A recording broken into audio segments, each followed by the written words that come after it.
українські сили. Вони сидять в норках, а коли мордочки висовують на телебачення, то просто розводять популізм, говорять не про що, вони хочуть миру. Яким чином ти хочеш, ти будеш це втілювати, яким чином?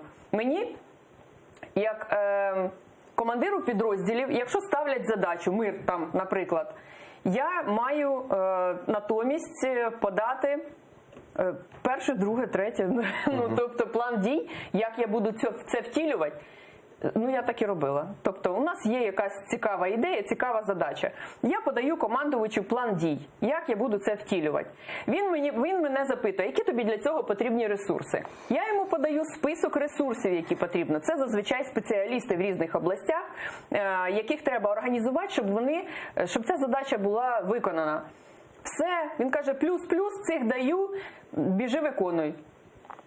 Все, побігли виконувати. Коли я чую щось про мир, я не бачу плану дій.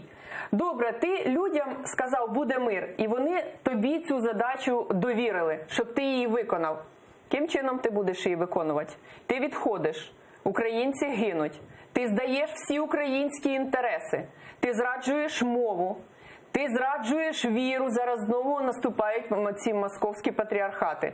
Ти зраджуєш Крим. Ти взагалі пам'ятаєш, що Крим у нас, чи він вже змирився з тим, що Крим не наш, коли сюди прийшов президентом? Тому що з його уст почути це слово, воно на нього діє як часник на нечисту силу. Його боїться просто озвучить. Я не чула з уст. Ви чули з уст президента слово Крим? Що він говорить про Крим?